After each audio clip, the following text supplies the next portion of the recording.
Papa Dudut. Parati po akong nakikinig sa inyong programa. Ang ganda po kasi ng programa ninyo dahil nabibigyan ninyo ng pagkakataon ng ating mga kabarangay.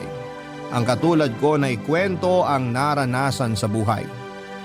Mga ilang ulit na rin akong sububok na magpadala ng sulat ko sa inyo pero tuwing susubok po ako ay parati akong kinakain ng hiya. Na baka husgahan lamang ako ng mga tao. Pero naisip ko rin na kung hindi ko lalakasan, itong loob ko ay hindi ko rin maririnig kung ano man ang maipapayo ninyo o ng ating mga kabarangay sa sitwasyon ko. Ako po si Carmen. Noong elementary pa lamang ako'y lumipat na ang pamilya ko sa Navotas. Galing po kaming Negros. Sa Navotas kasi yung tambakan ng mga isda na siyang hanap buhay ng parents ko. Karamihan ng mga kapitbahay namin sa Navotas ay may kaugnayan sa isdaang negosyo. Nang mag 18 years old na ako ay namasukan agad ako sa isang fast food chain. Dahil gusto ko magkaroon ng sariling pera para hindi ako aasa sa aking mga magulang. Sa pinagtatrabahuhan ay nakaipon naman ako ng kaunting pera, Papa Dudut. Dito ko sinimulan ang sarili kong negosyo kasama ang boyfriend kong katrabaho ko rin sa fast food chain. Gumagawa kami ng mga necklace at iba pang mga design gamit ang iba't ibang shells. Ito po ang naging negosyo ko, Papa Dudut. Nang mag-21 na ako ay nagkaroon na kami ng maliit na shellcraft stall. Katuwang ko pa rin sa negosyo ang boyfriend ko. Pareho kaming dalawa na hindi nakapagkolehiyo at umaasa lamang sa kasipagan at positive mindset na kaya naming palaguin ang perang pinuhunan dahil pareho rin kaming hindi umaasa sa aming mga magulang. Nang makita naming umaasenso na ang shellcraft namin, ay saka kami nag-decide na magpakasal, Papa Dudut. Aaminin ko na hindi ako nagalaw ng boyfriend ko sa mga taong nagkasama kami. Kaya sa unang gabi namin bilang mag-asawa ay nilubos-lubos namin na pagsaluhan ang aming mga sarili na puno ng pagmamahalan. Natikman ko ang pag-ibig sa kanyang mga bisig. Habang yakap-yakap ko siya ay pakaramdam ko ay sobrang saya ko. Pero hindi ko ina-expect na panandalian lang pala ang lahat dahil binawi siya sa akin. Namatay agad ang asawa ko matapos ang isang buwan naming pagsasama. Ang dating masayang pamumuhay ko'y napalitan ng lungkot, Papa Dudut. Akala ko'y wala ng pag-asa ang buhay pero muling lumiwanag ang buhay ko dahil sa isang buwan na pagiging mag-asawa namin ay nabuntis ako ng asawa ko. Biniyayaan kami ng Diyos ng isang anak na babae. Walang iba kung hindi si Rosemar. Papa Dudut, binuhos ko po ang lahat ng pagmamahal ko kay Rosemar. Ang mga hindi ko naranasang karangyaan sa buhay ay ibinigay ko sa kanya. Pinaaral ko ang anak ko sa kolehiyo at nang makatapos na ito sa kanyang pag-aaral ay agad naman itong nag-decide na magpakasal sa kanyang boyfriend na si Andrew. Ayaw ko pa sana siyang ipakasal pero buntis na ito kaya tinuloy ang pagpapakasal ni Rosemar kay Andrew dahil dapat nitong panagutan ang kaisa-isa kong anak. At gusto ng anak ko na lumipat na ng bahay kasama ang asawa niya.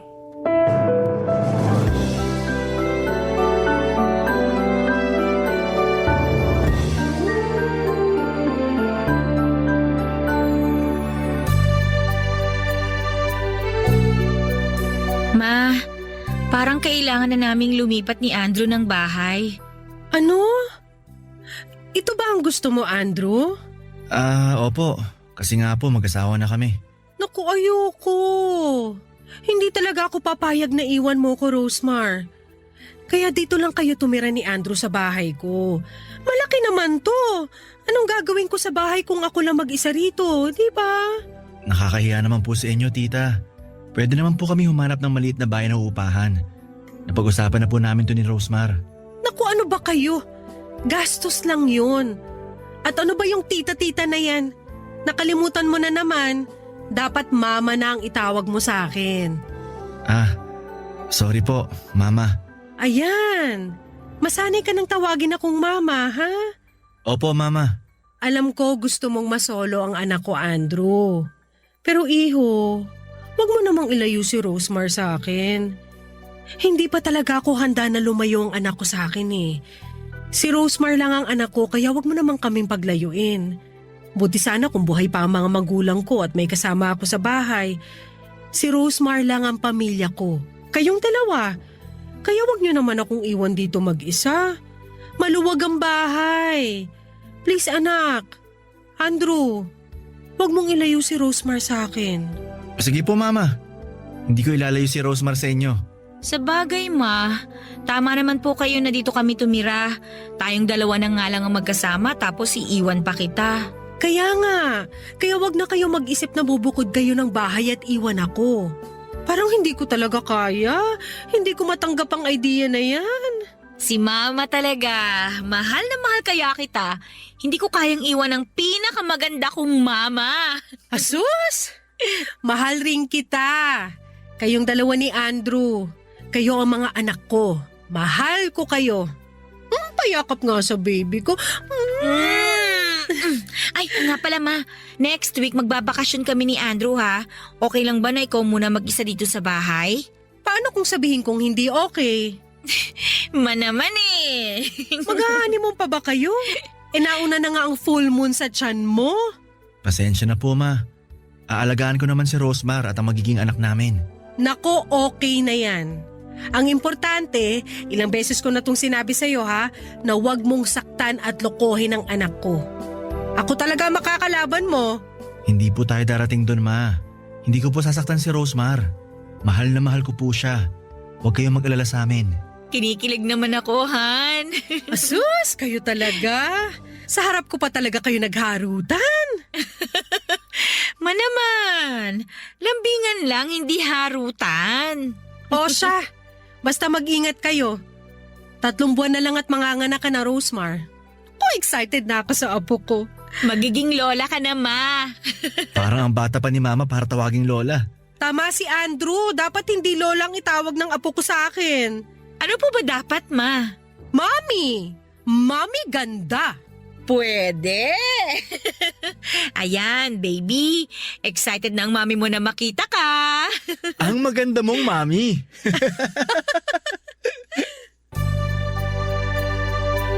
Marunong pumili ang anak kong si Rosemar ng lalaki kung pisikal lamang ang pag-uusapan, Papa Dudut.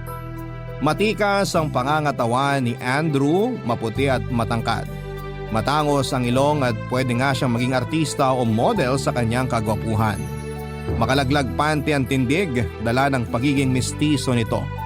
May lahi kasi siya at sa pagkakaalam ko ay 1/4 ang dugong puti niya. Taga-Olonga po ang mga magulang niya. Nag-iba ang takbo ng buhay simula nang merong lalaking nakatira sa amin, Papa Dudut. May tumutulong na sa aking magbuhat ng mga shells kapag nasa bahay si Andrew. Pansin ko na maganda ang forma ng katawan niya. Ang braso nito'y alam na alam kong matigas tuwing nagbubuhat siya ng mga sako ng shells. Minsan ay nakasalubong ko siyang nakatuwalya lamang galing banyo matapos po itong maligo. Parang akong teenager na ngayon lang nakakita ng magandang hubog ng katawan ng isang lalaki. Pilit kong hindi pag-isipan ang nakita ko pero nakakatakam po ang katawan ni Andrew. At mas lalo akong nawiwindang tuwing ngingiti siya sa akin. Sobrang sweet ni Andrew sa akin, Papa Dudut. Hindi ko may pagkakaila sa sarili ko na nagkaka-crush ako sa asawa ng anak ko. Kaya sobrang kaba ng dibdib ko ng isang araw ay kami lang dalawa sa bahay at nilapitan niya ako para kausapin tungkol sa mga bagay-bagay.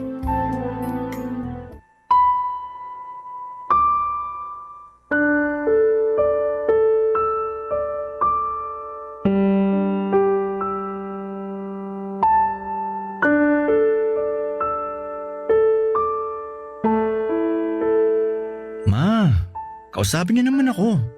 Iniiwasan niyo ba ako? Naku, bakit naman kita iiwasan? Busy lang ako, marami akong orders ngayon. Tulungan ko na po kayo. Naku, wag na, kaya ko na to. Magaan lang naman.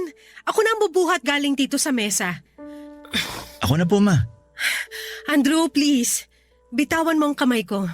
Oh, Nanginginig kayo? Please, bitawan mo na ako. Ma, alam kong matagal mo na akong tinitingnan. Ilang beses na kitang nahuli na tinititigan mo ko.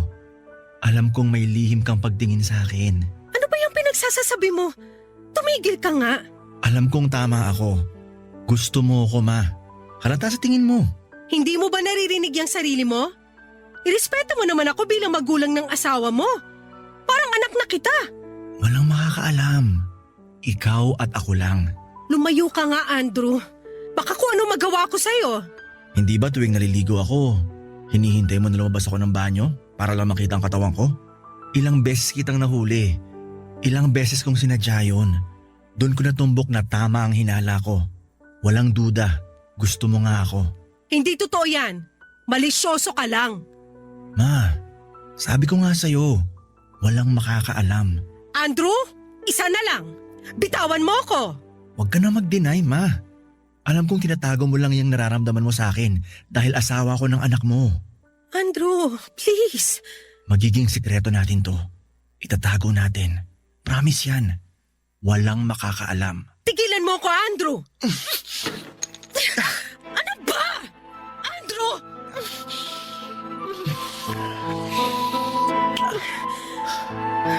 Tama ako, di ba? Gusto mo ako. Please, bitiwan mo ko. Di ba ito ang gusto mo? Andrew, wag mong sasabihin kahit kanino to. Oo naman. Patay din ako kay Rosmar kung malalaman niya to. Ibig sabihin ba nito, pumapayag ka na maging tayo? Magiging kabit ako ng asawa ng anak ko? Huwag mong sabihin yan. Hindi ka kabit. Ang mahalaga, magagawa mo ang gusto mo sa akin. Ang mga pantasya mo magkakatotoo. Deserve mo rin ang sumaya, Carmen. Pero Shh! Halika dito. Umupo tayo.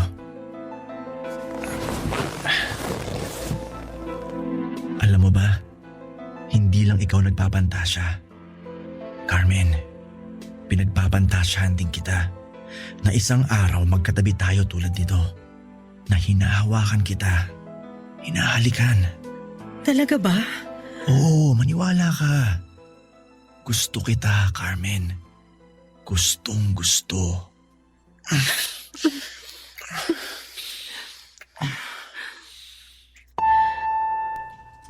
Papadudot, sobrang kakaibang init ang naramdaman ko habang dumadampi ang mga labi ni Andrew sa mga labi ko.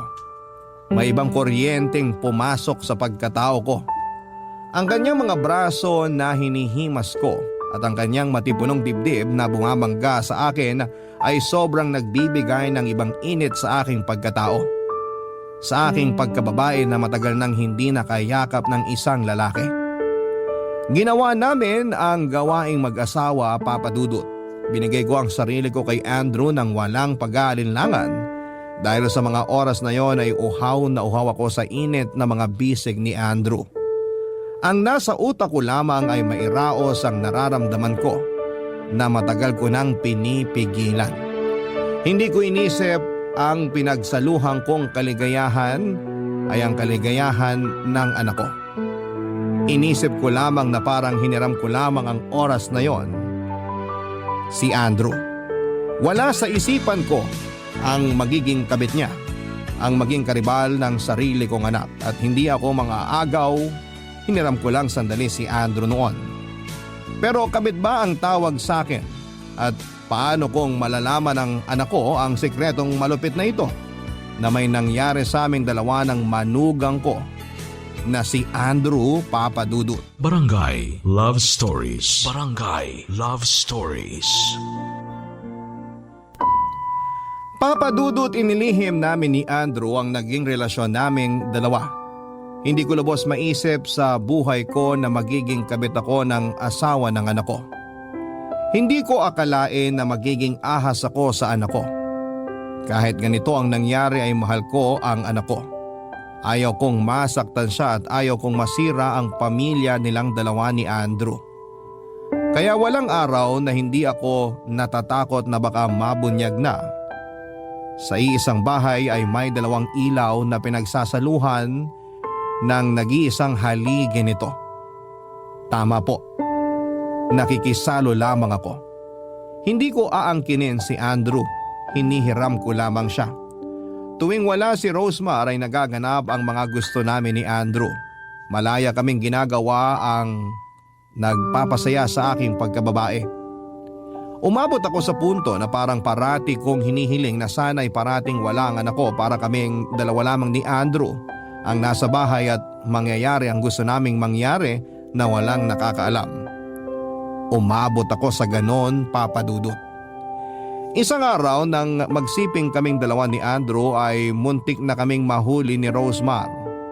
Dumating siya sa bahay eksaktong patapos na kami ng pinagsaluhang init sa sahig kasama ang mga shellcraft. Hindi ko pala nalakang pinto ng kwarto. Mabuti na lamang at madali lang maisuot ang duster ko at si Andrew ay agad niyang naisuot ang shorts niya. Akala ko talaga ay katapusan na namin at mahuhuli na ang ginagawa naming pagtataksil. Sobrang fresh pa sa memory ko kung gaano ako natakot sa mga oras na yon.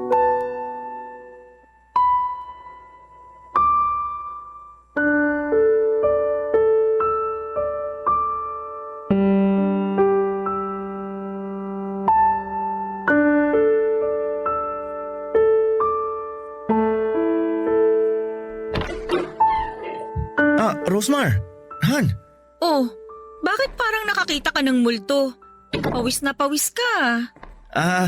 Mainit kasi. Sa bagay, mainit talaga ngayon. Ay, sobra. Pinagbuhat ko rin kasi siya ng mga sako ng mga shell para tuhugin na namin. May order kasi. Naku ma, dahan-dahan din kayo ha. Hindi na kayo bumabata. Kailangan lang tumatapos. Suki ko kasi kaya minamadali ko na. Mabuti at nandito si Andrew, may tagabuhat ako. Alam mo naman na kailangan ni Mama ng tulong. Matibay naman ang mga braso ko kaya kayang-kaya to. Huwag mo na yang i-flex-flex. Ikaw talaga. Salamat Han sa pagtulong mo kay Mama ha. Naku, magpunas ka na nga ng pawis mo kasi ayoko sa amoy pawis ha. At saka magsuot ka na rin ng t-shirt mo. Bakit? Ayaw mo makita ang magandang katawan ko? Ikaw talaga? Kumusta nga pala ang anak ko? Nasa kwarto, natutulog. Pinatulog ko. Ma, salamat sa lahat ng tulong niyo sa pamilya ko ha. Okay lang ba talaga na dito lang kami tumira o mas dapat sigurong lumipat na kami para hindi ka namin naaabala? Naku, hindi kayo nakakaabala. Masaya ako na nandito kayo. Nakikita ko kayo at ang apo ko. Tama si Mama, Han. Dito na muna tayo. Walang kasama si Mama. Pag nagkataon itong mga shell niya lang pati ilang trabahador niya sa store ang kasama niya rito. Iba pa rin kapag nandito tayo.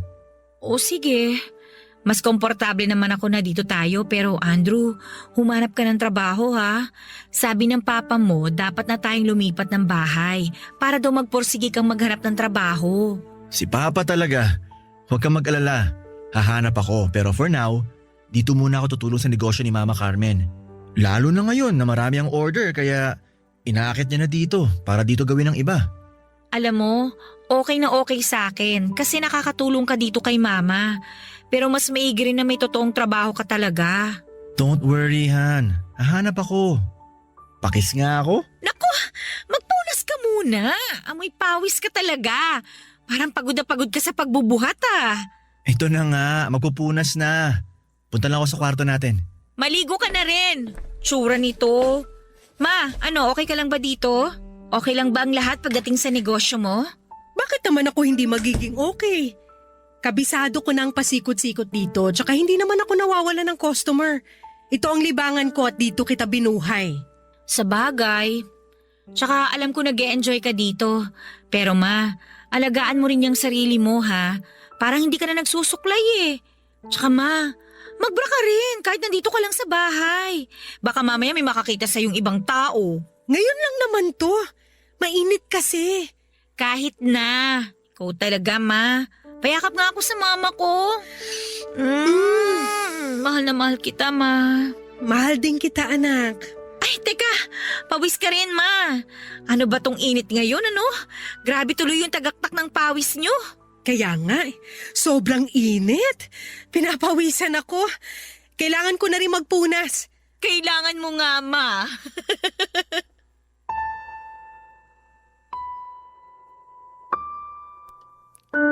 Sa oras na yon, Papa Dudut, ay sobrang kaba po ang nararamdaman ko. Paano kung nabuking kami at nakita ng anak ko ang ginawa naming kataksilan? Kaya naging wake-up call sa akin na muntikan kaming mabuking na dalawa ni Andrew. Kaya naisipan kong gusto ko nang tigilan ang anumang ugnayan naming dalawa ni Andrew. Baka dahil ilang beses ko lang na-enjoy ang pagsasama ng asawa ko noon sa kama, kaya naging ganito ang tingin ko sa pakikipagtalik kasama si Andrew. Baka hinahanap ko lamang ang mga kulang na panahon na dapat ay pinagsaluhan namin noon ng asawa ko, at si Andrew na ang tumupad ng gawaing dapat natugunan ng asawa ko. Kaso'y binawian siya ng buhay at 1 buwan ko lamang siyang nakapiling. Sobrang gulo ng isip ko dahil alam kong masama ang ginagawa ko. May parte sa buhay ko na gusto ko nang wakasan talaga ang namamagitan sa amin, pero may parte rin sa pagkatao ko na gusto kong ipagpatuloy ang kung anuman ang meron kaming dalawa ni Andrew. Mahirap po talaga ang pinagdadaanan ko, Papa Dudut. Kaya isang gabi naisip ko na pumunta sa isang bar para makahanap ng kahit sinong lalaki para mapatunayan na hindi pagmamahal ang nararamdaman ko kay Andrew, kundi tawag lamang ng laman. Pangangailangan lang ng katawan, ang pananabik lang sa init ng isang lalaki, kaya ako nagkagusto kay Andrew. Kaya noong nasa bar ako habang lasing ay namit ko ang kaedad kong si Domeng. At ang sumunod na nangyari ay nagising na lamang ako sa kama katabi siya. At iba na ang damit na suot ko.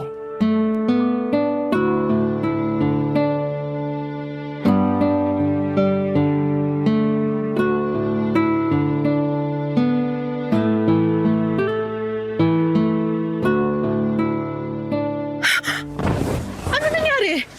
Anong ginawa mo sa akin? Bakit ito na ang suot ko? Ano nangyari? Ito naman masyado kang praning. Relax ka lang. Nakakapraning naman talaga. Pag mo akong pagtawanan, anong ginawa mo?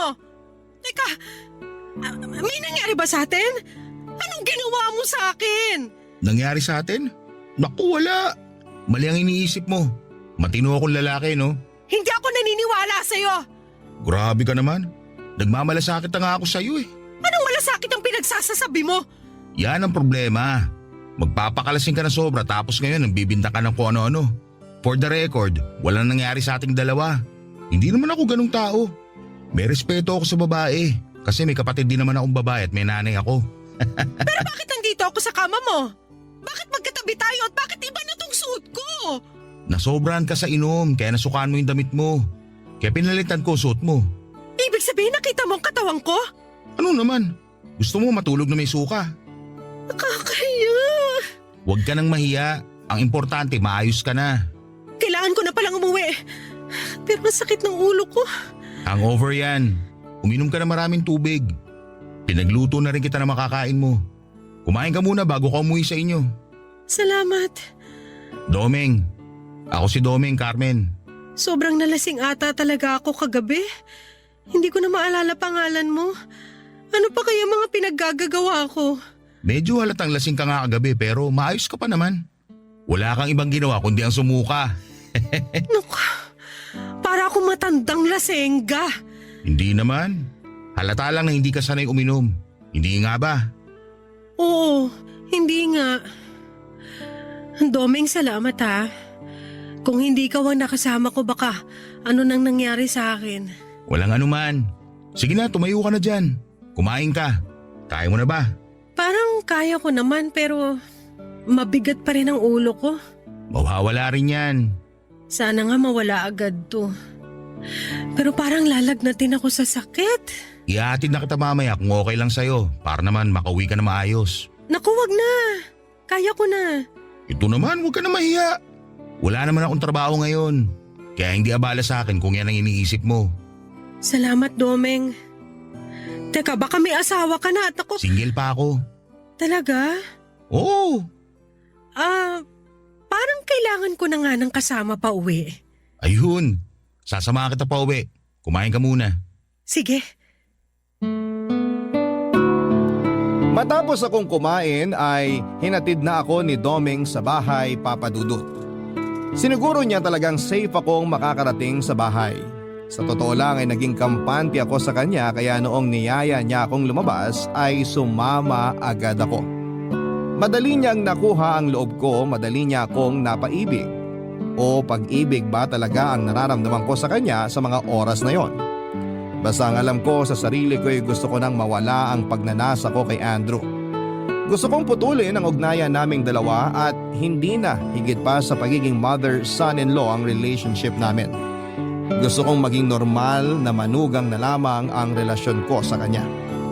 Gusto kong magpakaina sa anak ko at hindi ang maging kahati sa asawa niya. Walang gabi na hindi ako inuusig ng konsensya ko sa ginawa namin ni Andrew. Patuloy din ang paglapit niya sa akin para gawin ang nakagawian namin.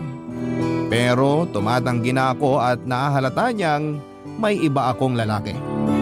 Ang hindi niya alam ay gusto kong limutin siya. Pero paano kung nasa isang bahay lamang kami nakatira kasama ang anak ko?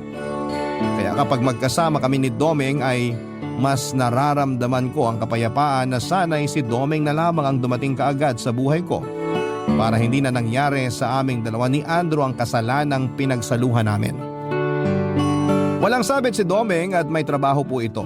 Hindi siya kagwapuhan, Papa Dudut, pero hindi naman sa lahat ng oras ay ang panlabas na anyo ang batayan kung mahal mo ang isang tao. Nasa puso ang pagmamahal. Ang tunay na pagmamahal ay yung wala kang nasasakta na ibang tao at hindi mo tinatago ito dahil kapag nabunyag ay tiyak na ikakasira talaga ng buhay mo. Barangay Love Stories. Barangay Love Stories. Matapos ang halos 3 buwan nang una kong makilala si Domeng ay naging kami ng dalawa kaagad, Papa Dudut. Gusto ni Domeng na ipaalam namin ito sa anak ko dahil hindi naman ako bata para ilihim ang tungkol sa amin. At pareho naman kaming walang sabit na dalawa. At dito ko na nga sinabi kay Domeng ang tungkol kay Andrew dahil gusto kong tapat ako sa kanya. At kung hindi niya matatanggap ang nakaraan ko ay hindi ko ipipilit ang sarili ko. Ang akala ko ay hihiwalayan niya ako, Papa Dudut, pero hindi. Mas minahal niya ako at hindi niya ako hinusgahan. Para sa kanya ay pinagtagpo kami ng tadhana para iligtas ako kay Andrew at maibaon sa limot ang sikretong ugnayan ko sa asawa ng anak ko. At matigil na ang hindi kanais-nais na ugnayan ko kay Andrew. Na dapat ay manatiling manugang lamang si Andrew sa buhay ko. Kaya hindi maiaalis na mainit ang ulo ni Domeng tuwing naiisip niya ang tungkol kay Andrew. Para sa kanya isang oportunista ito at tinitake advantage ang kahinaan at sitwasyon ko para makuha ang gusto nito. Ang sabi sa akin ni Domeng na kailangan nang malaman ni Rosemar ang tungkol sa relasyon naming dalawa ni Domeng para tumigil na si Andrew sa kanyang pangungulit sa akin. Ayaw din ni Domeng na malalaman ni Andrew na alam niya ang tungkol sa naging relasyon ko kay Andrew. Ang gusto niya na tinanggap niya ako bilang ako at dapat hindi na niya iisipin pa ang tungkol kay Andrew. Lalo na't alam niyang putol na ang ugnayan ko dito at sure akong wala na talaga, Papa Dudut. Nakapagdesisyon na akong tigilan na ang kahibangan ko kay Andrew. Pero isang araw ay nagalit si Andrew sa akin ang kamilang dalawa sa bahay. Nalaman niya na pinaalam ko na kay Rosemar ang relasyon naming dalawa ni Domeng.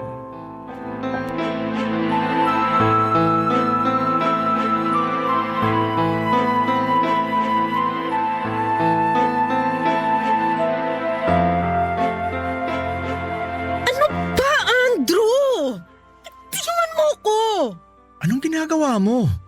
Kaya ba ayaw mo na sa akin dahil dun sa matandang lalaking yun? Hindi siya matanda.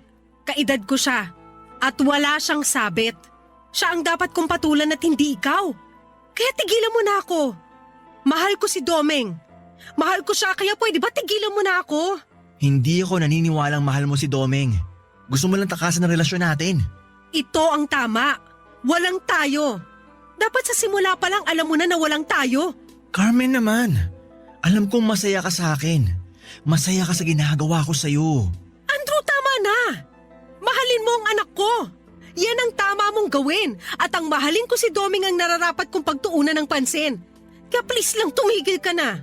Hindi pwede. Pwede! Huwag mong putulin ang ugnayan natin. Pwede naman nating itago to eh. Ano? Itago? Hindi, Andrew. Hindi na tayo magtatago. Ayoko na kaya wala nang itatago. Pero gusto mo ako. Anong gusto mo? Magubad ako ngayon? Dito sa harapan mo? Wala namang tao ngayon, tulad ng dati. Pwede nating gawin ngayon. Hindi ba ito ang gusto mo? Huwag kang mag-alala. Paliligayahin kita. Tama na! Tumigil ka na! Anong ginagawa mo sa mama mo? May tinatanong lang ako kay Mama. Bitiwan mo siya! May tinatanong lang naman ako. Bakit? Sino ka ba? Ako si Domeng. Wala ka talaga respeto sa mama mo, no? Nire-respeto ko siya. Ganyan ba pag respeto? Yung nasasaktan na si Carmen sa higpit ng pagkakahawak mo? Ganyan ba ang asta na isang manugang? O baka naman, hindi mo mapigil ang sarili mo? Ano pinagsasabi mo? Tigilan mo si Carmen! Domeng, huwag ka nang makialam. Hindi! O ikaw! Baka akala mo hindi ko alam na malaki ang atraso mo. Hindi ka dapat pamarisa dahil oportunista ka. Anong pinagmamalaki mo? Yung itsura mo? Alam mo kung ano meron kami ni Carmen? Alam na alam ko kung walang iyaan mo. Kaya bitiwan mo na si Carmen. Ano? Hindi mo ba rin bibitawan? Bakit? Anong gagawin mo kung hindi? Iba talaga yung apog mo ah! Ano ba? Tumigil kayo! Kapal ng mukha mo! Walang iya ka! Pakialamero! Ikaw ang walang iya! Wala kang respeto! Puro kahiyupan yung nasa isip mo! Wala kang klase ka! Dapat sa'yo pinulubog! Doon na tayo sa loob ng kwarto ko. Andrew, umayos ka ah. Umayos ka bilang asawa ng anak ko. Umayos ka bilang tao dahil gusto ko na magpakatao. Hindi ako hayop. Sana ilagay mo yan sa utak mo. Mahalin mo ang anak ko. Yun ang dapat mong gawin. Halika na, Domeng. Ayusin mo yung pagbumukha mo ha! Domeng, tama na. Tigilan mo na yan.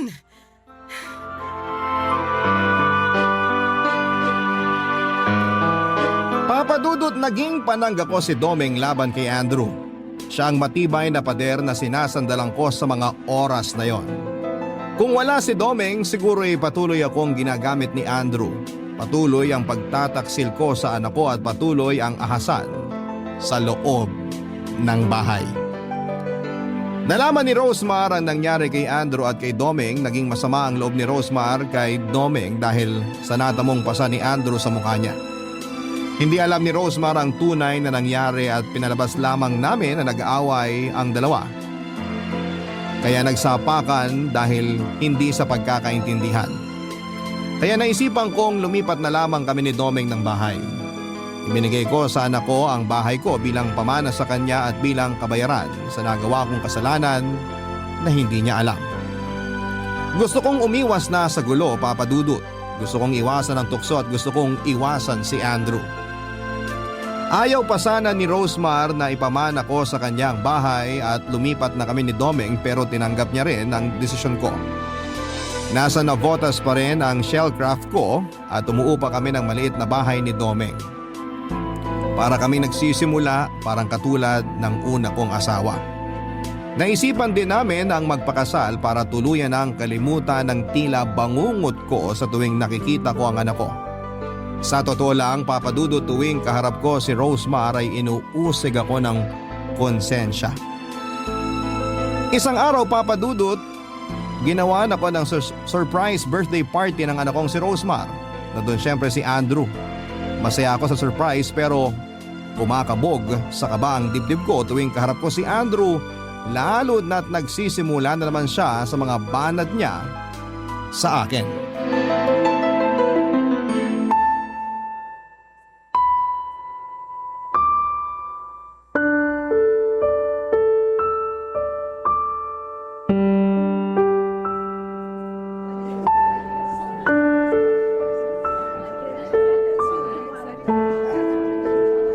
Carmen, Huwag kang magsimula, Andrew.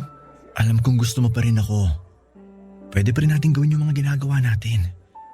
Sa totoo lang, miss na kita. Tumigil ka. Baka may makarinig sa'yo. Sige na, magkita tayo. Pwede tayo sa motel. Hindi mo ba talaga ako titigilan? Tama na yung mga panahon na yon. Malaking pagkakamali yon. Hindi dapat ako nagpadalos-dalos eh. Dapat igalang mo rin ako bilang nanay ng asawa mo. Ikaw naman? Binabastos na naman kita pag gusto mong bastusin kita. Anong meron dito? Parang kanina ka pa kumukuha ng lechon, Andrew ah. Ako na, kukunan kita para matapos na. Carmen, hinahanap ka ni Rosemar. Asikasuhin mo na mga bisita mo. Sige, pupuntahan ko siya. Umayos kayong dalawa ah. Sige na, punta mo na sila. Ako nang bahala dito. Hindi mo ba talaga siya titigilan? Hindi ka pa ba marunong makontento at lumugar ha? Alam mo dapat na kung ano lang ang para sa'yo, yun lang ang kunin mo. Kung hindi ka lang asawa ni Rosemar, pinagulpi na kita eh. Gusto mo bang sabihin ko kay Rosemar yung kademonyohan mo para matigil ka na? Sasabihin ko na pinipilit mo lang si Carmen. Sasabihin ko rin sa asawa mo na isa kang walang kwentang tao dahil pati nanay niya mismo, inaswang mo. Hoy, wag mo akong subukan. Pinalagpas ko lahat ng mga nangyari sa inyo. Pero ngayong asawa ko na si Carmen, hindi ka na makakaporma ng alanganin. Ang bait ni Carmen sa inyo tapos winawalang hiya mo. Kaya subukan mo ulit hirita si Carmen. Ako natutumba sa'yo. Naintindihan mo? Bobo ka ba? Hindi mo naintindihan yung sinabi ko? Naintindihan ko. Han, ano nangyayari dito? Tito Domeng, sana naman hindi kayo ulit magkainitan ni Andrew ha. Birthday ni Mama. Baka bugbugin nyo na naman si Andrew. Magagalit na talaga ako sa inyo. Hindi naman. Ito nga, tinutulungan ko siya maghiwa ng lechon. Gagawin daw nilang pulutan ng mga trabador ng mama mo. Okay po. Ay, teka, family picture tayo. Sumali ka na rin, Tito. Tara. Okay. Sige.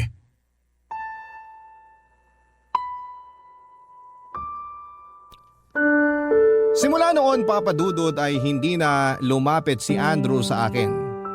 Iniiwasan na rin niya ako dahil parating nakabantay si Domeng sa akin dahil ayaw ng asawa ko na mas lalong lumalapa ang sitwasyon. Ilang beses na rin naming pinag-usapan ni Domeng kung sasabihin ba namin kay Rosemar ang katotohanan o hindi na dahil tapos na naman ang lahat at nakakatiyak na akong hindi na magkakamaling lapitan pa ako ni Andrew para alokin muli. Sa hindi ko pagsasabi kay Rosemar tungkol sa sikretong nangyari sa amin ng asawa niya ay parang may kulang sa pagkatao ko. Hindi ako naging buo dahil karga-karga ko ang bigat ng sikretong gustong kumawala. Paano kung sasabihin na namin kay Rosemar? Ano po ang mangyayari? Mapapatawad niya ba ako? Maiintindihan ba ako ng anak ko na tinikman ko ang asawa niya sa mga oras na wala siya sa bahay noon? Paano kung malaman ng apo ko na ang lola niya ay dating nagpakalmot sa tatay niya? Marami akong iniisip na posibleng mangyari sa oras na mabunyag ang sikretong malupit na ito, Papa Dudut. Baka nga may panahon na ang magsasabi ng kung ano nga ba ang dapat kong gawin. Pero ayaw kong masaktan ng anak ko. Dapat, noong una pa lamang ay hindi ko na pinasok ang ganito sa buhay ko. Dapat pinigilan kong magkaroon kami ng affair ng manugang ko.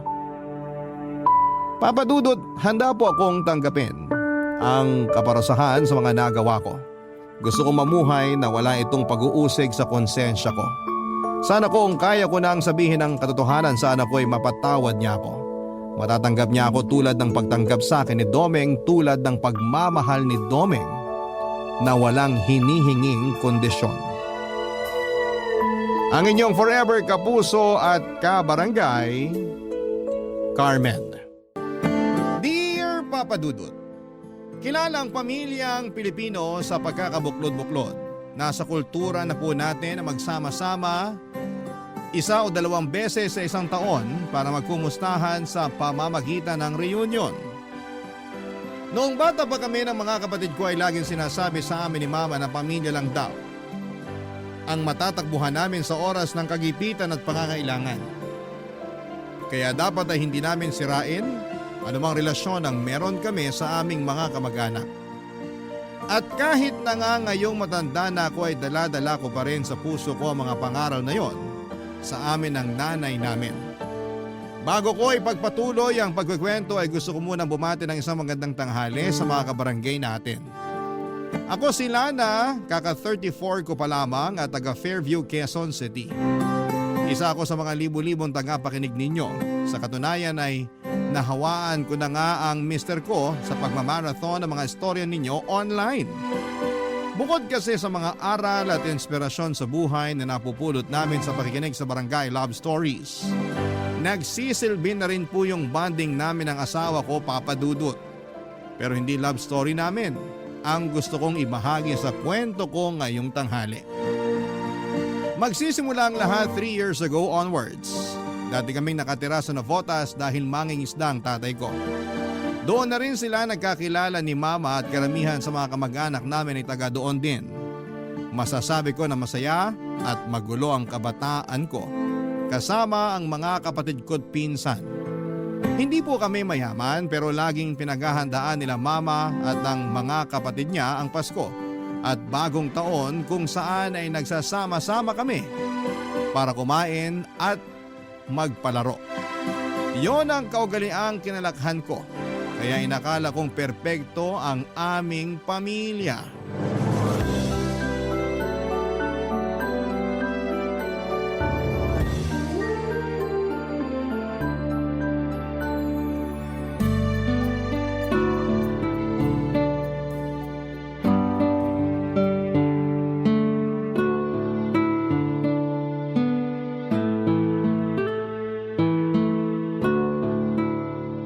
Ate Miriam, ano na?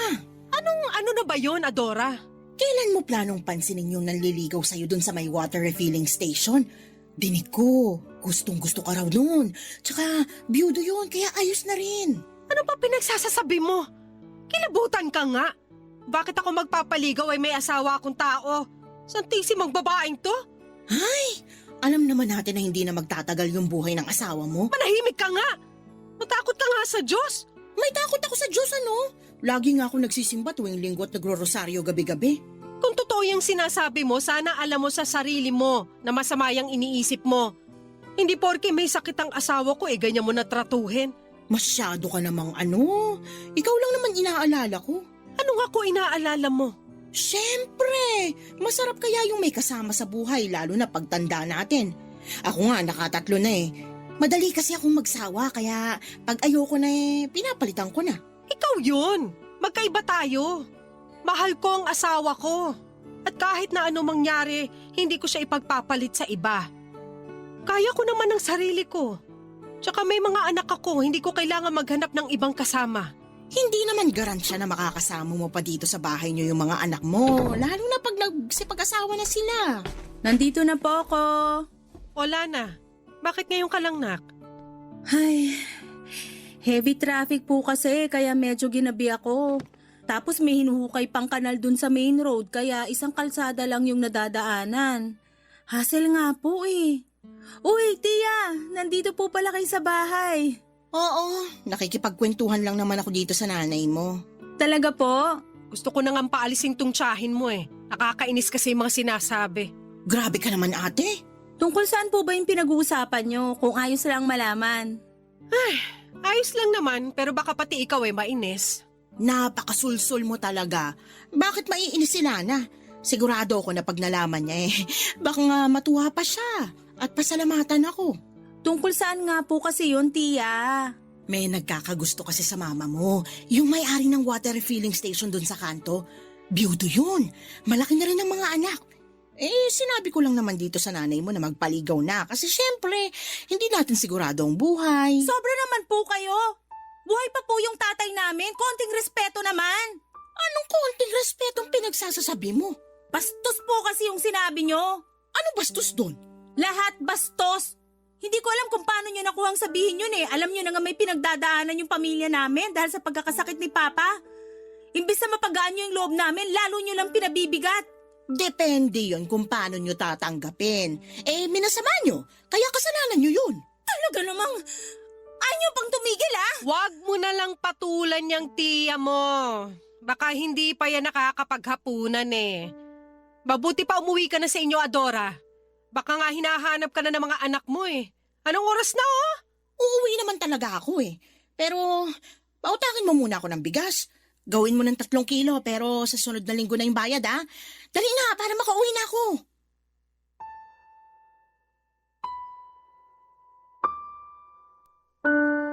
Papadudot pangalawang kapatid ni Mama si Tia Adora. Sa 5 kapatid ng Mama, ang tiyahin kong ito ang hindi ko masyadong paborito. Matabil kasi ang dila niya kahit na lagi niyang sinasabi na prangka lang daw siya. Pero para sa akin ay magkaibang bagay po yon. At habang nagkakaedad ako ay lalo kong napatunayan kung gaano siya kasakit magsalita. Bukod doon ay napaka-insensitive din niya na tao. At patunay na doon ang pangbubugaw niya kay Mama sa ibang lalaki kahit na buhay pa naman. At ang malala pa ay may sakit ang tatay namin. Kaya nga gigil na gigil ako sa kanya ng gabing yon. Pero laging sinasabi ng Mama na pagpasensyahan ko raw ang Tia Adora ko. Sa kanilang 6 na magkakapatid, ito raw talaga yung espesyal. Premature raw kasi ito at sakitin kaya kung ano-anong gamot ang pinainom sa kanya noong bata pa lamang. Nasalinan din daw ito ng dugo noong minsang nagkadengge. Kaya siguro ganun yung pag-uugali niya. Ewan.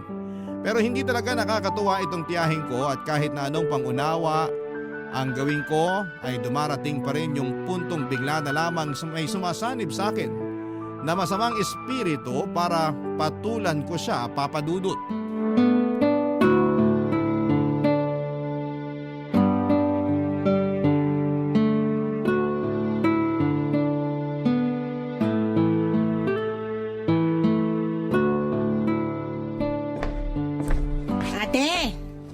Ate, nandiyan ka ba sa tindahan nyo?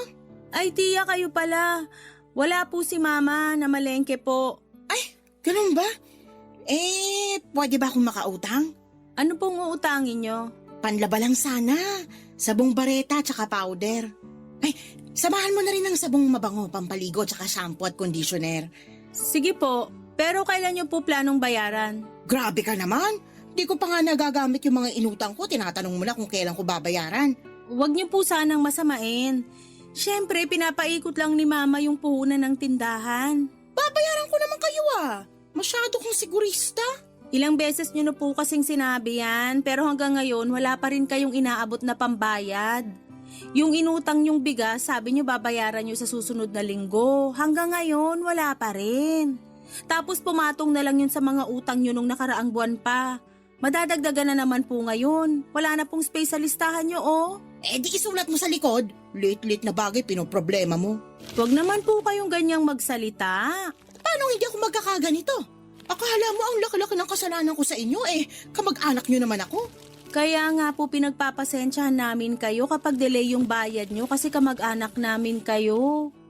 Ito na po yung mga kinuha nyo, tiya. Pinlastik ko na rin para di na po kayo mahirapang bitbitin. Ay, salamat naman. Buti naisip mo yan. Walang anuman po. Ingat po kayo. Sandali. Maalala ko lang. Parang malapit ka nang mag-birthday, di ba? Po? Opo. Sa susunod na buwan na yon. Buti pa kayo naalala nyo. Ako kasi nakalimutan ko na. Uy, syempre. Tanda ko lahat ng birthday ng mga pamangking ko, no? Okay po. Pero, ilang taong ka na ba sa birthday mo? 30? Hindi po. 32 na po ako noon. Nako, lalagpas ka na pala sa kalendaryo. May masama po ba doon? Meron! Lalo na hanggang ngayon wala ka pa rin pinapakilala sa mama mo. Kailan mo ba kasi planong mag-asawa? Asawa agad? Wala pa nga po akong boyfriend. Di sige, boyfriend. Kailan ka ba magbo-boyfriend? Tia Adora. Wag mo na akong lilinyahan na wala ka pa namang hinahabol na deadline kasi ipapaalala ko lang sa'yo na hindi ka na bumabata. May expiration yung matres nating mga babae kung plano mo magkaanak. Baka mahirapan ka na. Sige ka. Alam ko naman po yun. Alam mo naman pala bakit hanggang ngayon wala ka pa ring boyfriend? Siguro babae gusto mo, no? Huling check ko sa sarili ko, lalaki pa rin naman po. Kaya nga lumandi ka na. Gayahin mo ako. Talo pa kita Ano pong gagayahin ko sa inyo? Yung mabilisan yung pagpapalit ng mga lalaki? Hay, sobra ka naman sa sinabi mo. Huwag niyo na po kasing problemahin yung tungkol sa pagkakaroon ko ng boyfriend. Darating din po tayo doon. Baka nga magulat na lang kayo kasi naunahan ko na kayo magpakasal. Ay, nakakainis ka naman Alis na nga ako rito bago pa masira ang araw ko. Sige po, ingat po uli kayo. Baka makatapa kayo ng jackpot, lalong masisira araw nyo. Papadudot, taon-taon na lang laging kinukumusta ni Tia Adora kung kailan ko planong mag-asawa. Yun bang parang may pa-countdown siya na malapit na raw lumagpas sa kalendaryo ang edad ko. Akala mo naman ay may makukuha kong premyo sakaling magka-boyfriend na ako o makapag-asawa tulad ng gusto niyang mangyari. Kahit na sanay na ako sa mga tanungan niyang ganon, Papadudot, ay hindi ko pa rin mapigilang ma-stress lalo na may pinagdadaanan ng pamilya namin dahil sa pagkakasakit ni Papa. Tapos ay sumasabay pa talaga siya. 5 ang mga anak ni Tia Adora, 25 anyos ang panganay at 8 taon naman yung bunso.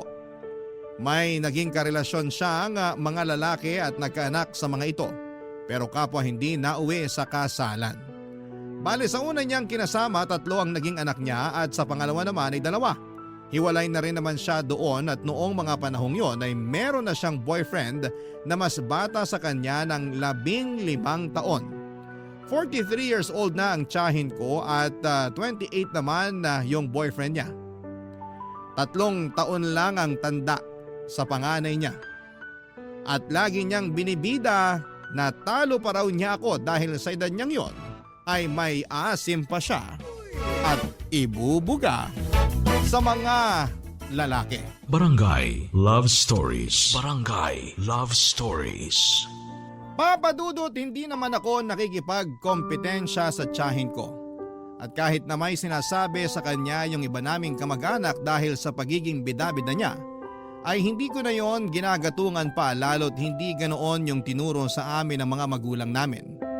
Kaya nga sa abot na makakaya ko ay pinapalagpas ko na, Papadudot, ang mga sinasabi ng tiya ko at pinagpapasa Diyos ko na lamang na sana'y magbago na siya. Mabilis na lumipas ang 2 linggo, pero hindi bumuti ang lagay ng tatay namin. Sa katunayan ay labas-masok na rin siya noon sa ospital at nagsimula lang yon sa ubo at lagnat na nauwi sa pulmonya.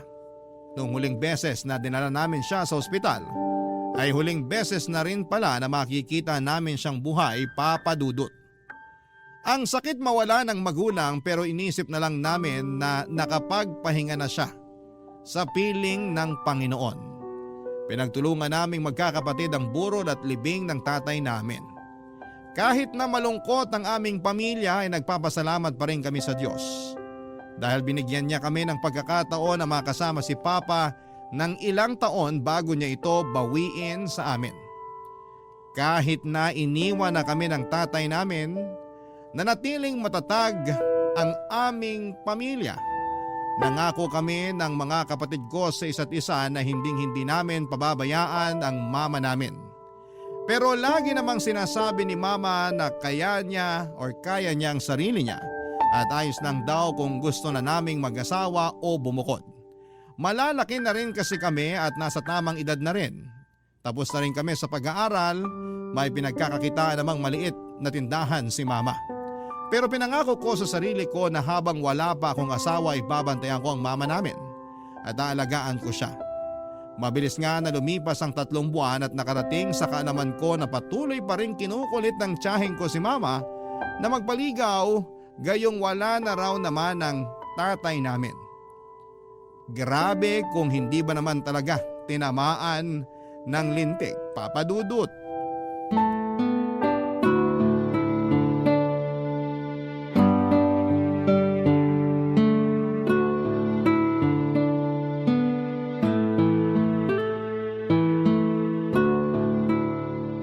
Alam mo, malapit na akong mapikon dyan sa tiyahin mo, nak.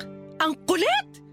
Panay bugaw sa akin doon sa biyudong may-ari ng water refilling station dyan sa kanto. Sinabi ko na ngang hindi ako interesado, pilit pa rin ang pilit.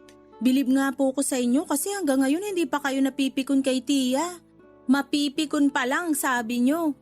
Ang haba rin ng pasensya nyo eh. Oo naman, kasi iniisip ko pa yung mararamdaman niya. Kilala mo naman yung tiya mo, napakabalat sibuyas. Opo, pero siya nga hindi niya iniisip yung nararamdaman nyo. Kamamatay lang ni Papa pero gusto niya na agad na palitan nyo. Kahit nga nung may sakit pa lang ang papa nyo, Sabi na siya ng sabi tungkol sa bagay na yon. Sa susunod, sasabihin ko na talaga sa kanya na kung gusto niya, siya na lang yung magpaligaw doon. Total, sanay naman siya na maraming nagkakagusto sa kanya. Ay opo, proud pa nga siya na marami pa rin daw nagkakandara pa sa kanya kahit na may jowa na siya. Wala naman akong pakialam do kasi buhay niya yon. Ang akin lang sana, wag niya na akong idamay. Kahit na wala na ang papa niyo, hindi ko yun ipagpapalit sa iba. Kontento na ako na siya lang yung lalaking minahal at pinakasalan ko. Hindi ko na kailangan kumilala ng ibang lalaki, no? Sana maintindihan ni Tia na hindi lahat ng tao katulad niya. Yun bang hindi mapakali kung walang lalaki? Pero ako lang naman to. Matanda na rin kasi ako kaya ayoko na talagang pumasok sa panibagong relasyon na yan. Kaya lang ikaw, bata ka pa at hindi ka pa nai-in-love. Ang akin lang naman, may plano ka bang mag-asawa o mag-boyfriend man lang? Meron naman po. Yung totoo, may naliligaw po sa akin, Ma. Talaga? Isagutin mo na yan. Hala si Mama, oh. Naliligaw pa nga lang. Natuwa lang naman ako kasi ngayon mo lang sinabi na may nanliligaw sa'yo. Kaya nga sana wag mo nang patagalin, ha? Hindi na uso yung inaabot ng ilang buwan. Sagutin mo na agad para maipakilala mo na rin sa amin ng mga kapatid mo. Naku, matutuwa yung mga yun. Huwag po kayong mag-alala kasi feeling ko, siya na talaga. Matagal na rin kasi niya akong gusto. Ako lang yung nagtataboy sa kanya nung una. Talaga? Bakit mo naman siya tinataboy? Kasi naiinis ako sa pagiging mahangin niya. Pero habang unti-unti ko siyang nakikilala, nalaman ko na mabait naman pala talaga siya. Maginoo at magalang. Sigurado ako magugustuhan niyo rin siya sakaling ipakilala ko na siya sa inyo. Kung ganon, excited na ako. Basta balitaan mo ko sakaling sinagot mo na siya, ha? Magluluto ako ng masarap pag pumunta siya rito sa bahay natin. Sige po. Pero pwede ba ngayon na kayo magluto ng masarap?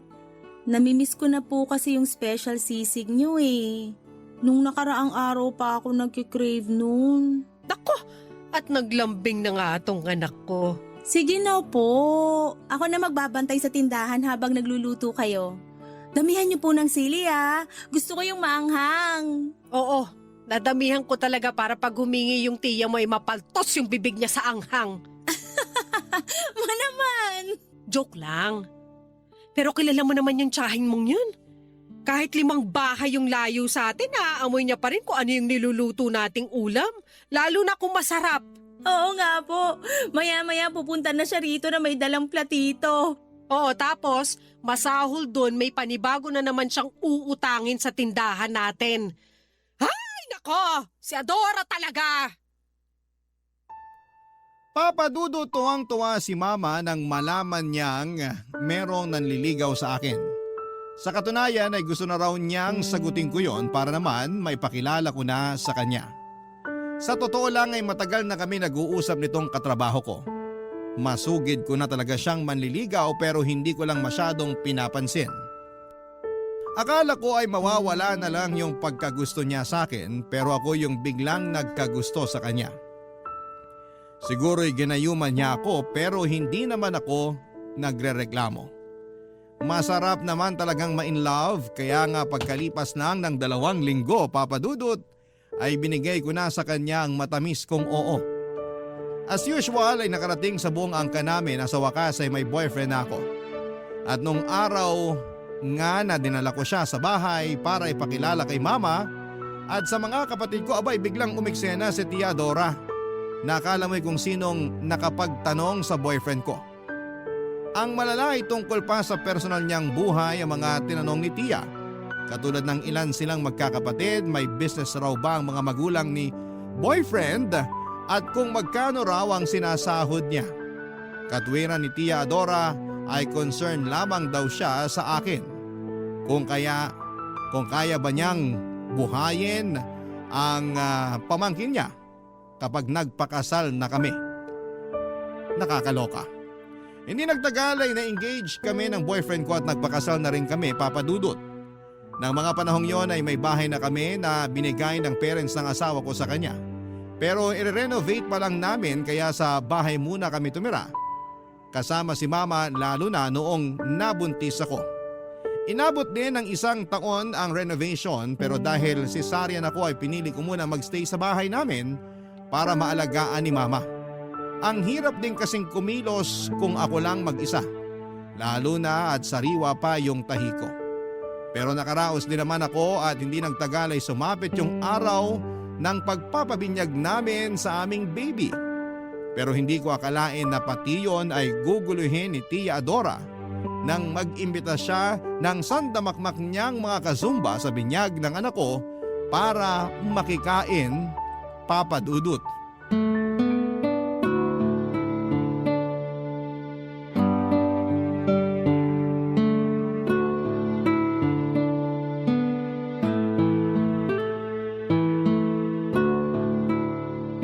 Ano ba naman yun, Lana? Bakit ganun lang? Kakaunti yung pinakain mo dun sa mga kazumba ko. Sabi nung isa, hindi raw sila nabusog. Mawalang galang na po, Tia Adora. Pero hindi ko naman po kasalanan kung pumunta sila rito eh. Hindi ko naman sila inimbita. Kayo lang naman po yung nagsama sa kanila rito. Alam niyo namang may iba pa kaming bisita. Bisita rin naman sila. Mga kazumba ko nga yun. Eh di sana kayo yung nagpabinyag, saka kayo rin yung nagpakain. Ano sinabi mo? Alam nyo, buti na lang talaga may extra money pa kaming mag-asawa para magdagdag ng pagkain. Kasi nakakahiya naman kung pinalis namin yung mga bisita nyo kanina. Pero imbes na magpasalamat kayo sa akin o kahit man lang humingi ng pasensya dahil masyado kayong pabida, nakuha nyo pa talaga akong awayin kasi hindi nabusog yung mga kazumba nyo? Nasa tamang pag-iisip po ba kayo? At ako pa talaga yung pabida? Sumusobra ka na ha? Baka nakakalimutan mong tsahin mo ko. Hindi ko po nakakalimutan yon. Kaya nga kahit na nakakabwisit kayo, nagtitimpi ako sa inyo. Pero hindi ko na talaga kinaya ngayon. Hindi naman kami mayaman kaya nga binadget namin yung pagkain sa binyag ng anak namin. Para lang sana yun sa mga kinuha naming ninong at ninang at sa mga kamag-anak. Pero anong ginawa nyo?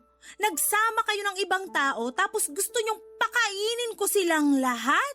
Sobra namang kagarapalan yan. Kasalanan ko bang kulang yung budget nyo? Sana kasi pag nagpapabinyag kayo, pinaghahandaan nyo. Ako pa pala ngayon yung garapal? Nang dahil lang doon? Aba, nakakasama ka ng loob ah. Ay wow, kayo pa talaga yung masama ang loob? Kamusta naman kaya yung pakiramdam ko? Naisip nyo man lang ba yon bago sumama ang loob nyo sa akin? Feeling ko hindi, kasi ganyan naman kayo. Wala kayong pakialam sa ibang tao, kahit mga kamag-anak nyo. Kasi sarili nyo lang yung palagi nyong iniisip. Hindi totoo yan ha. Huwag kang mag-imbento. Hoy Adora, ginawa mo pa talaga sinungaling yung anak ko? Halos lahat ng kamag-anak natin alam yung pag-uugali mo. Huwag mo namang kampihan yung anak mo, Ate Miriam. Sinong kakampihan ko, ikaw? Alam mo matagal kong iniwasan na masaktan ng damdamin mo ah. Kaya hindi kita madalas pinapatulan. Nagtitimpi ako sa'yo kasi magkapatid tayo at ayoko masira ang relasyon natin pero nakakainis ka na talaga. Pati binyag ng apo ko hindi mo pinalagpas. Ano ba kasing kinakagalit nyo? Pagkain lang naman yun. Kahit siguro ano talagang paliwanag namin, hindi mo maintindihan yung punto rito. Hay nako, ewan ko sa inyo mag-ina. Makakarating sa iba nating kamag-anak na inaway nyo ko at pinagsalitaan ng kung ano-ano. Tingnan natin kung hindi kayo masira sa kanila. Lalo ka na, Ate Miriam. Akala mo kung sino ka. Di magsumbong ka! Gusto mo samahan pa kita? Tara! Grabe ka na talaga sa akin ah. Yung ugali mo ang mas grabe! Ang tanda-tanda mo na pero wala ka pa rin pinagkatandaan. Sana naman bago ka mang-insulto ng kapwa mo, matuto ka namang manalamin nang sa ganon, makita mo rin kung gaano kadumi ang pag-uugali mo. Ang hirap sa'yo, masyado ka nagbubulag-bulagan. Tama po si Mama. Sana ma-realize nyo yon bago pa mahuli ang lahat. Wala akong dapat ma-realize dito kasi alam ko sa sarili ko na wala akong ginawang mali. Ang yayabang nyo porque umasenso lang kayo ng konti. Tandaan nyo na laging binababa ng Diyos sa mga mapagmataas. Wala pong nagmamataas dito. Kung meron, baka kayo. Sumusobra ka na talaga, Lana. Hindi mo na ako ginalang. Hindi ka rin kasi marunong gumalang sa iba. Kaya paano ka igagalang ng anak ko? Mabuti pa, umuwi ka na sa inyo! Sige na! Mabuti pa nga. Ayoko na makita yung mga pagmumukha nyo. Papa Dudut, hindi ko na nga napigilan ang sarili ko na pagsalitaan ng masakit ang tiyahin ko dahil sa ginawa niya. Walang respeto na kung yon ang gusto niyang itawag sa akin, pero harap-harapan na niya akong binastos dahil sa ginawa niya. Mabuti na lang talaga at nagawan pa rin namin ang paraan na mapakain ang lahat ng mga in-invite niya na wala naman sa listahan namin. Pero syempre napagastos kami ng malaki ng asawa ko. Hindi naman kami mayaman kaya nga hanggat maaari ay binabudget namin ang aming pera.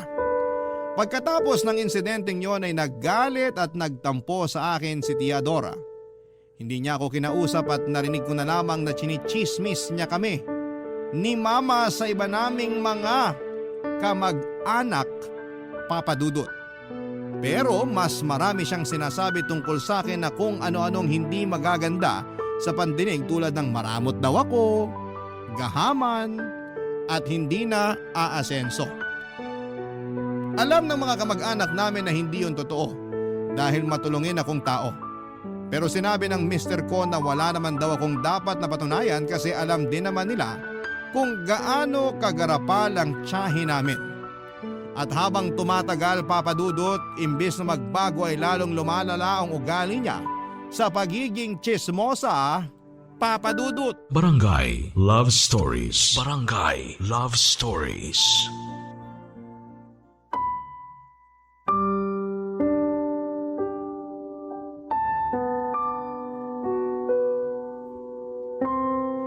Papa Dudut, nag-decide na kaming lumipat sa bahay namin ng mister ko bago pa ako mapanot sa stress dahil kay Tia Adora. At laking luwag sa dibdib na sa wakas ay malayo na rin ako sa kanya. Pero syempre challenging din dahil nasanay na ako na nasa tabi ko si Mama. Bukod doon ay nami-miss ko rin sila ng mga kapatid ko kaya nga madalas akong tumatawag sa kanila sa bahay. Mabuti na lang dahil lagi rin nila kaming binibisita ng mag-aama ko para naman mabawasan ang lungkot ko. Marami ako narinig na kwento tungkol sa lugar namin nung umalis ako pero ang pinaka-highlight talaga doon ay ang pakikipagtana ni Tia Adora sa ibang lalaki.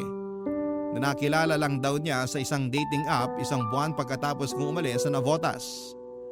Oo, iniwan niya ang mga anak niya. Yung mga bata pa ay kinupkop at inalagaan ni Mama. Naawa naman daw kasi siya lalo pa at may sarili na ring pamilya ang panganay na anak ni Tia. Kaya walang titingin sa iba na mga pinsan ko.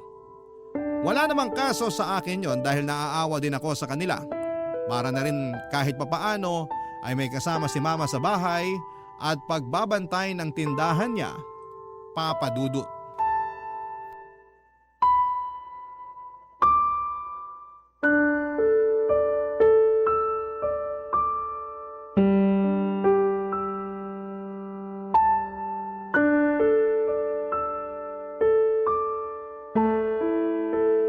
Nasaan na kaya si Tia Adora, no? Hindi na ba talaga siya uuwi? Kawawa naman po yung mga anak niya. Ewan ko. Wala sabing nakakaalam kung saan siya pumunta. Hindi rin naman magawang tumawag kahit man lang kumustahin yung mga anak niya. Grabe. Hindi ko akalain na meron palang mga magulang na kayang abandonahin yung mga anak niya para lang sa isang lalaki. Kaya nga eh. Lahat kami ng iba mong tiyahin at tsuhin nagulat din. Ano pong sabi ng boyfriend ni Tia? Yun nga. Nalaman namin na hiniwalayan na niya pala. Kasi raw napansin niya nanlalalaki na. Bukod doon, ginagatasan lang daw siya at madalas awayan kapag wala siyang maibigay na pera. Kawawa rin. Pero buti na lang natauhan. Kasi bata pa naman yun. Baka makakilala pa siya ng mas matinong babae na pwede niyang pakasalan kesa dun sa tiyahin mo. Ay, si Tia po talaga yung may problema rito. Hindi siya mapakali pag wala siyang ibang lalaki. Kaya siguro lagi silang naghihiwalay ng mga kinakasama niya noon. Ay oo. Madalas yan silang nag-aaway noon. Matindi. Sa sobrang tindi, nagkabaranggayan pa sila. Ay lalo na yung tatay ng 3 niyang anak. Pinapatulan talaga nun si Adora. Hindi rin nagpapatalo pero sa huli sumuko rin sa ugali ng kapatid ko. Ako nga na ate niya sumusuko rin sa kanya. Pero dahil sa ginawa ni Tia, mga anak naman niya ang apektado. Kaya nga, sa sobrang awa ko dun sa mga magkakapatid, iniisip ko ng kupkupin. Tama lang naman po yung ginawa nyo kasi wala na rin namang titingin sa kanila. Oo nga, kasi yung panganay ni Adora may asawa at sarili na ring pamilya. Pero kinokontak naman po ba kayo? Oo, lagi nga kinukumusta yung mga kapatid niya. Sabi niya sa akin pupunta raw siya sa bahay sa susunod na linggo. Mag-iipon lang daw sila ng pamasahe. Bakit po? Saan na ba sila nakatira ngayon? Umuwi pala sila ng probinsya ng asawa niya, dun sa Bohol. Naku, ang layo na rin pala ng tirahan niya. Oo, pero lagi naman siya nakikipag-usap sa mga kapatid niya sa cellphone. Lalo na ngayon. Kahit siya hindi rin makapaniwala sa ginawa ng nanay nila eh. Sabi pa nga niya sa akin na baliw na raw si Adora. Pero sana ma-realize ni Tia na mas mahalaga pa rin ang mga anak niya kaysa dun sa bago niyang lalaki. Sana nga. Kaya lang dinig ko, mapera rin yung bago niya eh. Kaya siguro nakipagtanan siya ron. Matakot pa rin siya sa karma. Baka isang araw singilin na lang siya ng kapalaran dahil sa pag-abandona niya sa mga anak niya. Sana nga talaban ng konsensya yung tsahin mong yun para maisip niya pa rin yung tama. Kasi sabi mo nga baka makarma siya. Mas nakakatakot yun, nak. Opo, ma. Kaya nga po gusto ko magpasalamat sa inyo kasi kahit iniwan na tayo ni Papa, kami pa rin ang mga kapatid ko yung priority nyo. Oo naman. Kasi mga anak ko kayo at mahal na mahal ko kayo. Napapalitan at pwedeng iwanan ng mga lalaki. Pero ang mga anak, hindi. Alam na tatay nyo na ganun yung prinsipyo ko. Kaya siguro natakot siya magloko nung nabubuhay pa siya. Pero hindi naman manloloko ang papa nyo. Mahal na mahal ako nun at mahal na mahal ko rin siya. Mahal din po namin kayo, ma. Salamat po uli sa lahat-lahat. Lalo na sa pag-aalaga nyo sa akin ngayong may sarili na rin akong anak. Papa Dudut, hindi pa rin ako makapaniwala na may ganong klase ng ina. Yun bang kayang iwan ang mga anak para lang sumama sa ibang lalaki? Tuluyan na ngang nawala ang katiting na respeto ko kay Tia Adora dahil sa ginawa niya sa mga pinsan ko. Ang hirap lang kasi na lagi raw siyang hinahanap ng bunso niyang anak. Wala namang maisagot si mama kundi ang umalis at baka hindi na bumalik pa. Papadudot awang-awa ako sa pinsang kong yon dahil nakakatulugan na lang daw ang pag-iyak. Lumipas pa ang isang taon at hanggang sa sumapit itong 2024 around March nang makarating sa amin ang balita na may kamag-anak daw kaming nakakita kay Tia Adora na nasa Taytay Rizal at namamalimos na. Pero hindi raw nila nakausap dahil paglapit nila ay mabilis daw itong tumakbo papaalis. Nag-alala naman kami ni Mama nang malaman yon kaya kami na mismo ang pumunta noon at nagbaka sakali na makita namin siya. Pinagtanong-tanong namin ang kinakaroonan niya at makaraan nga ang isang buwan na paghahanap ay may nakapagturo naman kung saan siya matatagpuan.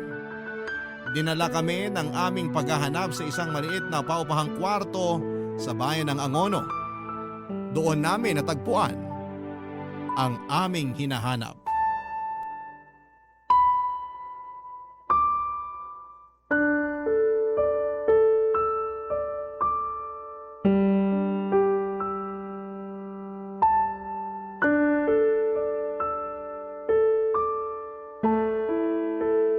Pasensya na kayo, ate. Kasi hindi pa ako nakakapag-ayos ng bahay. Kakagaling ko lang sa pagtitinda kaya medyo pagod pa ako. Hindi ko lang din kasi akalain na mahahanap niyo ko rito. Wala namang kaso kung magulo pa tong nirerentahan nyo. Hindi naman kami maarte ng anak ko. Pinuntahan talaga namin kayo dito nung nalaman namin na may nakakita raw sa inyo na kamag-anak natin na namamalimos. Totoo po ba yun, Tia? Oo, pero isang beses ko lang ginawa yon. Oh, bakit ka umiiyak, Adora?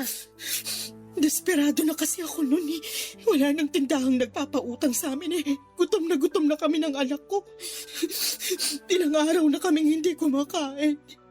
Wala rin kaming malinis na tubig na pwedeng inumin kasi pinutulan na kami nung may-ari ng nirerentahan namin. Ha? Grabe naman yun. Ilang buwan na kasi kaming hindi nakakabayad ng renta kaya Tama lang daw naputulan niya kami ng tubig at kuryente.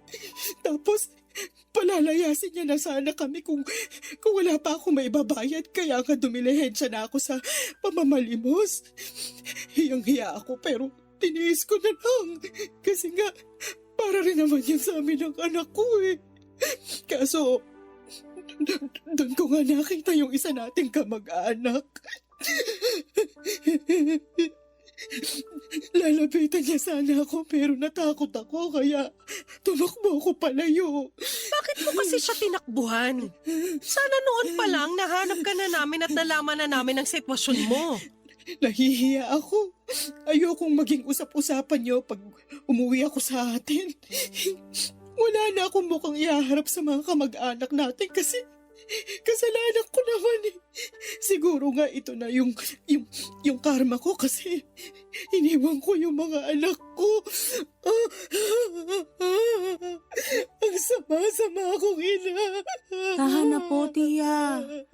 Lahat naman tayo nakakagawa ng mali eh. Pero sobra-sobra yung pagkakamaling nagawa ko.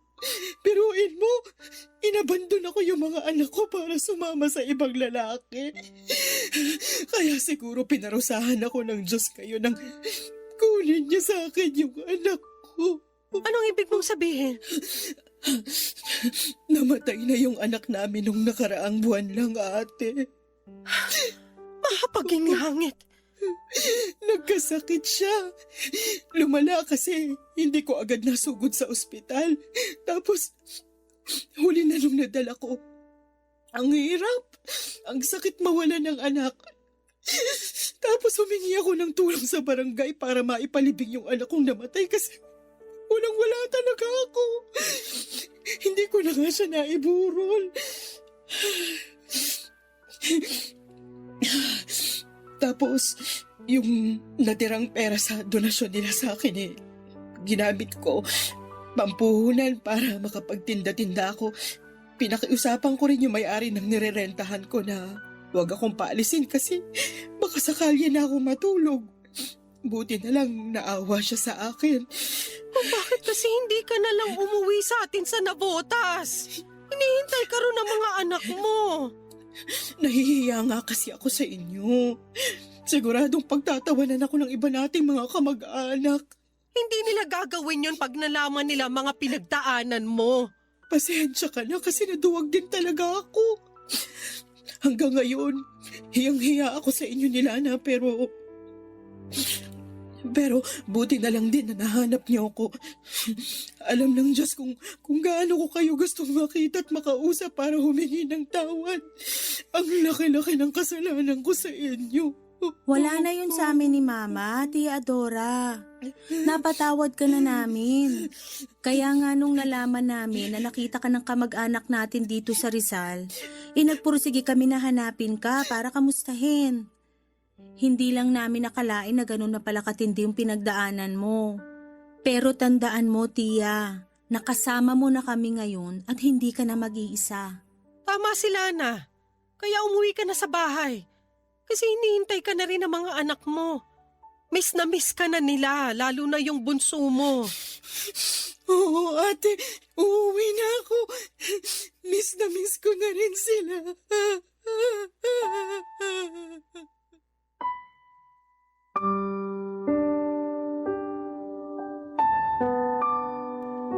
Papadudot awang-awa kami ni Mama sa mga sinapit ni Tia Dora. Ayon pa sa kanya ay naging malupit daw ang kinakasama niya noon. Noong nagtanan sila ay dinala siya nito sa Rizal, nagsama sila at nabuntis pero 3 buwan pa lamang ang tiyahin niya or tiyan niya nang magloko ito at iwanan na siya. Nalaman niyang nagsisinungaling lang pala ito sa kanya noong sabihin itong mapera ito kasi may negosyo. Masyado raw nasilaw sa pera sa Tia Dora kaya nagpauto siya rito at hindi na nakapag-isipan ng tama. Kaya nga noong karmahin siya at magkasunod-sunod ang kamalasan sa buhay niya ay pinagsisihan niya ng husto ang mga kasalanan niya. Sa ngayon, papadudot nasa Navotas na ulit ang tiyahin ko kasama ang mga anak niya. Nagkapatawaran na rin naman sila kaya masaya na rin kami para sa kanila. Tinulungan din siya ni Mama na makapagsimulang muli sa pamamagitan ng pagpapahiram ng puhunan para ipagpatuloy ang pagtitinda niya. Kaya nga meron na ring pinagkakakitaan si Tia Adora na siyang pantustos niya sa mga pangangailangan nila ng mga anak niya. Ang laki ng pagsisisi niya sa buhay dahil naging gahaman siya at garapal. Ilang beses niyang sinabi sa akin na gusto na niyang magbagong buhay at masaya ako kasi nakikita ko naman na sinusubukan niya talaga. Tulad ng sinabi ko ay napatawad ko na siya sa mga kasalanan niya sa amin. Sa huli, pamilya pa rin namin siya at pamilya ay laging nagtutulungan at hindi nagtatanim ng galit sa isa't isa. Hanggang dito na lamang po ang sulat ko, Papa Dudut, at sana'y kinapulutan po ito ng aral at inspirasyon ng mga kabarangay natin sakaling mapili po ninyong i-ere sa inyong istasyon. God bless sa Barangay Love Stories and more power sa inyong lahat. Lubos na gumagalang ang inyong forever kapuso at kabarangay, Lana.